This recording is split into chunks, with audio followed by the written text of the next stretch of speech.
এইখিনি আমি মুছি দিওঁ অৰ্ধবৃত্তৰ সৰি ইয়েছ এইখিনি বাৰু একে থাকিব যত হয়নে একে থাকিব অৰ্ধবৃত্তৰ পৰিসীমা কি হ'ব ইয়াতে আমি কৰিলো বৃত্তৰ পৰিসীমা কি পালো বৃত্তৰ পৰিসীমা 2 পাই আর অর্ধ মানে কি আধা আধা মানে 2 দিয়ে ভাগ করা 2 দিয়ে ভাগ করলে কি হবে ইকুয়াল টু পাই আর বুঝছে গতিকে বৃত্তর অর্ধবৃত্তর পরিসীমা কি হবে পাই আর বাকিখিনি একে উঠানো হবে ক্লিয়ার হয়েছে এতে আহিল কি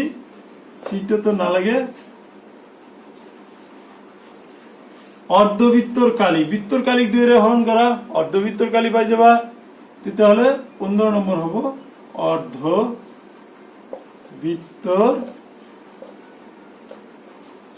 কালি বৃত্তর কালি কি আছিল পাই আর স্কয়ার ও 2 দিয়ে হরণ করা এটা হল অর্ধবৃত্তর কালি মান বর্গ একক বুঝছে তো এইখিনি হল আমার কি এইটো চ্যাপ্টারত পড়াবলগীয়া কিছুমান 15টা দৰকাৰী সূত্ৰ ওকে এই দৰকাৰী সূত্ৰখিনিৰ ভিতৰত আমি কি কৰিম তেতিয়াহলে আমি কি পঢ়িছো আজি আমি পৰিমিতি অধ্যায়ৰ আমাৰ পুনৰালোচনাতে থকা পৰিমিতি অধ্যায়ৰ কিছুমান প্ৰয়োজনীয় সূত্ৰৰ বিষয়ে আমি ধুনীয়াকৈ পঢ়িলো নাম্বাৰ 1 সূত্ৰটো পঢ়িছো কি ত্ৰিভুজৰ পৰিসীমা ত্ৰিভুজৰ পৰিসীমাটো কি আছিল বাহু তিনিটাৰ যোগফল নাম্বাৰ 2 পঢ়িলো কি ত্ৰিভুজৰ কালিটো কি আছিলে হাফ ইনটু ভূমি ইনটু উন্নতি বা উচ্চতা বর্গ একক তার পিছত আমি কি পঢ়িছিলো কি সমবাহু ত্ৰিভুজৰ কি পঢ়িছো সমবাহু ত্ৰিভুজৰ পৰিসীমাটো হল কি যে 3 পুৰো সমবাহু ত্ৰিভুজৰ পৰিসীমা কি ত্ৰিভুজৰ পৰিসীমা আছিল কি তিনিটা বাহুৰ যোগফল ইয়াতে তিনিটা বাহুৰ মাপ সমান গতিকে তিনিটা বাহুৰ কি হ'ব যোগফল মানে কি 3a কি কৰিছিলো যে সমবাহু ত্ৰিভুজৰ পৰিসীমা আমি কৰিছিলো 3a ওকে তাৰ পিছত আহিল কি সমবাহু ত্ৰিভুজৰ কালি √3/4 এটা বাহুৰ বৰ্গ পাই a স্কয়াৰ বলি দিছিল তাৰ পিছত পড়িছিল কি আয়তৰ পৰিসীমা পড়িছিল 2 * l মানে কি দিক প্লাস প্ৰস্থ আয়তৰ কালি দিক ইনটু প্ৰস্থ পড়িছিল তাৰ পিছত বৰ্গৰ পৰিসীমা পড়িছিল 4 * এটা বাহুৰ দিক বৰ্গৰ কালি পড়িছিল কি বাহু স্কয়াৰ তাৰ পিছত পড়িছিল কি সামান্তৰিকৰ পৰিসীমা হল এই আয়তৰ পৰিসীমাৰ সৈতে একে সামান্তৰিকৰ কালি হল b * h বা ভূমি ইনটু উচ্চতা তার পিছত কি পড়িছিল সামান্তরিক গল তার পিছত আমি পড়িছিল বৃত্তর পরিসীমা 2 পাই r বৃত্তর কালি পাই r স্কয়ার তো পাই আৰু পাই ইকুয়াল টু কি c/d তাৰ পিছত পড়িছিল সৰি ইয়েস পাই আৰু পাইৰ মানটো হল কি 22/7 আর দি কি বুঝাইছিল ব্যাসার্ধ তার পিছত অর্ধবৃত্তর পরিসীমা হল কি পাই আর অর্ধবৃত্তর কালি আছিল কি 2 পাই r স্কয়ার সো এইখিনি আছিল তোমালোকৰ আজি তোমালোকৰ প্ৰিয় চেনেল মেথ অসমৰ আজিৰ এইখিনি ক্লাস তোমালোকৰ ভিডিওটো ভাল লাগিলে সাবস্ক্ৰাইব কৰিবা আৰু বেল আইকনত ক্লিক কৰি তোমালোকে নতুন নতুন ভিডিওবিলাক পাবা ক্লিক কৰিবা তাৰ পিছত তোমালোকৰ বন্ধু বান্ধৱীৰ লগত শেয়াৰ কৰিবা ধন্যবাদ ওকে